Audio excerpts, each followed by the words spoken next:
There are things that change quietly. First, you just wake up a little slower. Then, you tire a little faster. Then you start putting off small things more often, taking a walk, making a call, cooking something new. It feels like the body has grown heavier. Thoughts, a little slower. Emotions, a little dimmer. We at Elderly Council know longevity doesn't begin with pills or medical checkups. It begins with small things you do every day. Quietly, but consistently, the things that determine how you will feel at 70, 80, or even 90. Today, we'll share 6 simple habits worth building if you're over 60. They don't require willpower. Just attention. And what they'll give in return is the feeling that you're living inside your body again, not just growing old inside it. First habit, breathing by the window each morning. This is an exercise. Not meditation. Not a breathing technique. It's a short morning ritual, gentle, still, and quietly yours. When you wake up, don't rush to stand. Don't turn on the TV. Don't reach for your phone. Just sit. Go to the window. Open it, even just a little. And breathe. Not deeply. Not in counts. Just the way your body wants to. Look outside. Even if the view is nothing but concrete or a quiet backyard, don't look at objects. Look at the air itself. This kind of breathing is a signal to the system, I'm here. I'm alive. I'm ready for the day. And when you do it in silence, you give yourself space, the kind of space that's hard to find once the day begins. As we age, many of us wake up already tense. Muscles tight. Thoughts racing. But this is a moment of neutral ground. A gentle beginning. 5 minutes is enough. No effort needed. Yet within those 5 minutes, blood begins to flow. Oxygen reaches the brain. The nervous system softens. Pressure regulates. And most importantly, you claim your morning before the world does. One woman who tried this wrote us, "I started doing it every morning. After a week, I stopped needing my coffee. It just didn't feel necessary anymore." That's the power of attention, soft, consistent, and kind. Not to tasks. Not to the news. But to yourself. Second habit, a daily walk down from the house. This is not about steps. Or Nordic walking. This is a walk with intention. Once a day, at the same time if possible, go out and simply walk downhill. That's it. Just walk downward. Even if it's just the slope of your street, the parking lot, the slight descent around the block. Why downhill? Because when walking downhill, your body uses different stabilizing muscles. The thighs engage. The lower back adjusts. Ankles stretch slightly. You don't feel it immediately, but your body is waking up. These are the muscles that keep you steady, that prevent falls, restore confidence, and protect your balance as you age. And with age, many begin to fear movement, not because of pain, but because of uncertainty. What if I fall? What if I lose my balance? So they stop moving. They shrink their steps.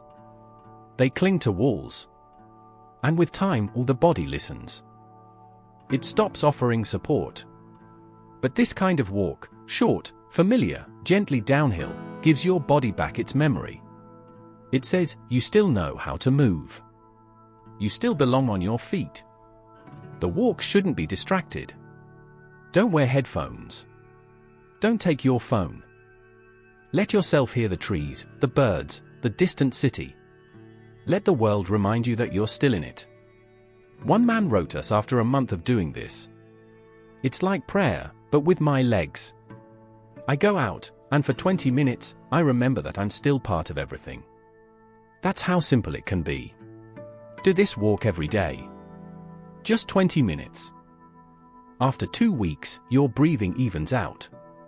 Your sleep deepens. Tension fades. Most of all, your inner rhythm returns. Because when the body moves, everything moves with it. These first two habits may seem insignificant, but their power is in how they begin the day, and not with pressure or chaos, but with clarity. Not with "I should," but with "I can." Not with fear, but with presence. The third habit is warm food before 10 a.m.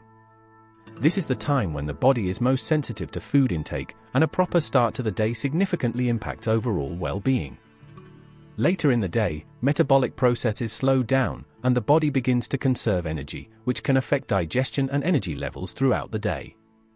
Not just breakfast, but warm, cooked, eaten not in a rush, not as something quick to grab, but calmly, with respect for yourself. After 60, the body wakes up more slowly. Metabolism no longer activates instantly, as it did at 30.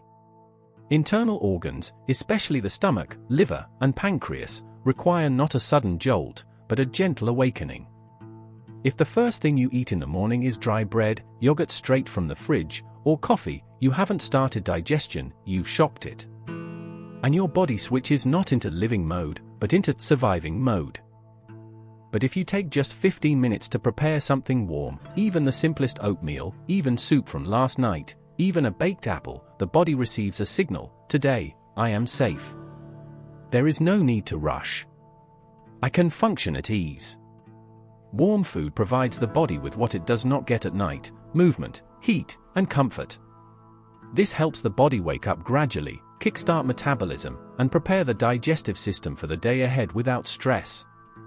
It activates the intestines, improves metabolism, and helps regulate blood sugar and appetite throughout the day. And most importantly, it reduces the level of anxiety that often wakes up with us. Yes, that very feeling when the day has not even begun, yet inside, there is already restlessness. Warmth inside translates to warmth outside. It affects not just the body, but also thoughts, decisions, and mood. One of our viewers shared, "I started making soup for breakfast. Just a simple vegetable soup. Within a week, the constant tremor in my hands disappeared. And then I suddenly noticed I stopped snacking on everything.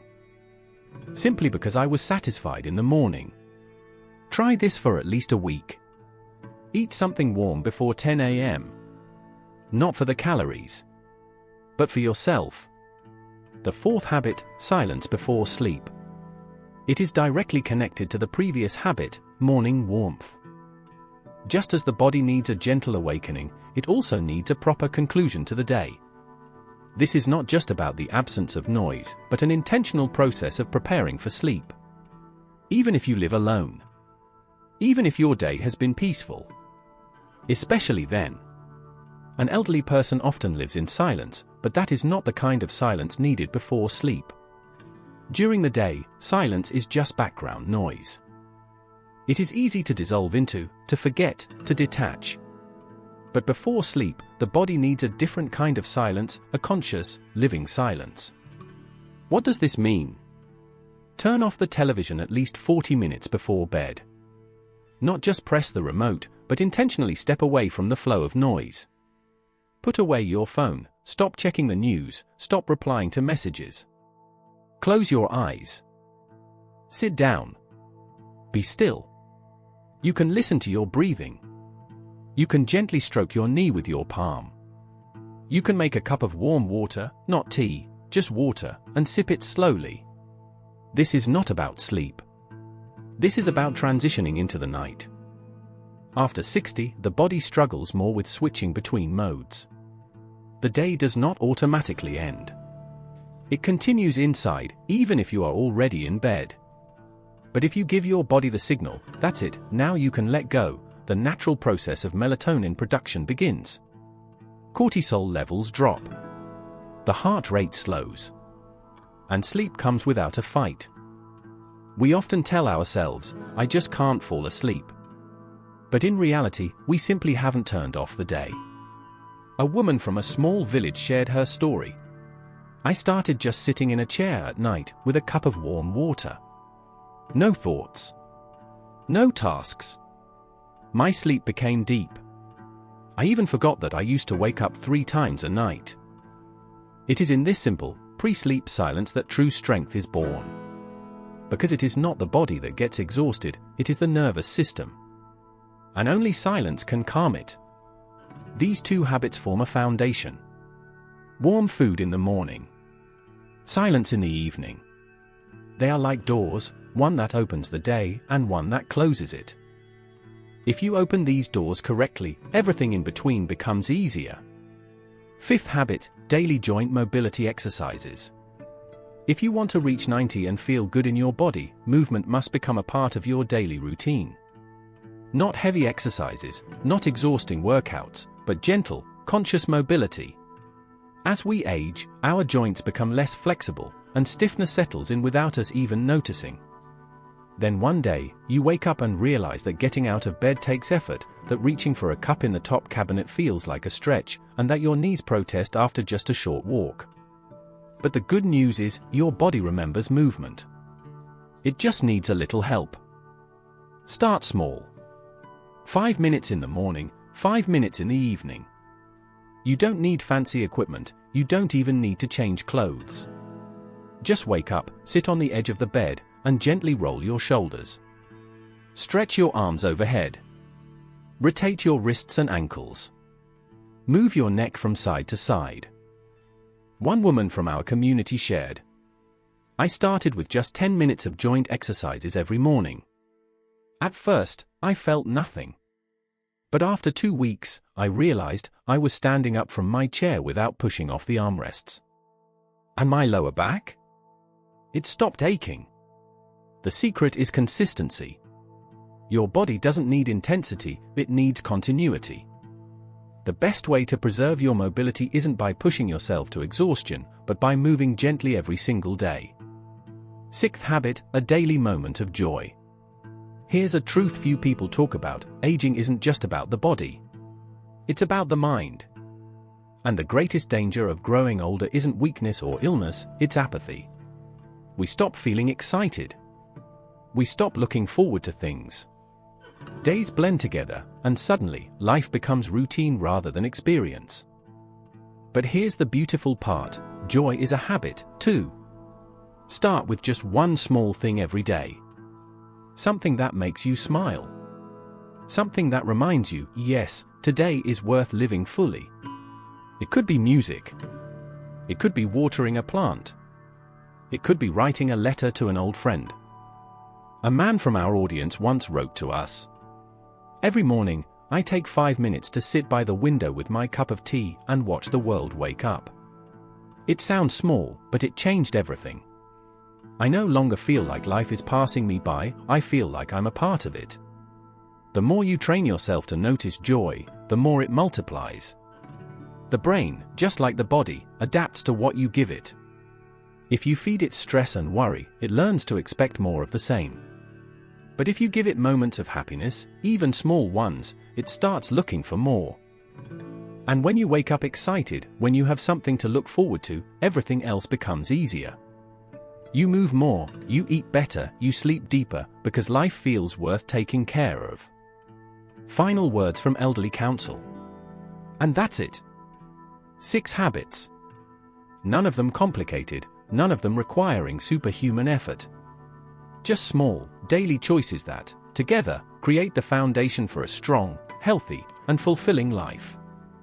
Warm food in the morning. Silence before bed. Gentle movement every day. A moment of joy. They might seem simple, but they are powerful. Because the truth is, you don't need a drastic change to feel better. You just need to support your body and mind in the way they were designed to be supported. And now, it's your turn. If this video helped you, if you recognized something about yourself in these words, let us know in the comments. What habit are you going to start with? And of course, don't forget to like this video and subscribe. It helps us, but more importantly, it helps others find this information. Because everyone deserves to age with strength, dignity, and joy.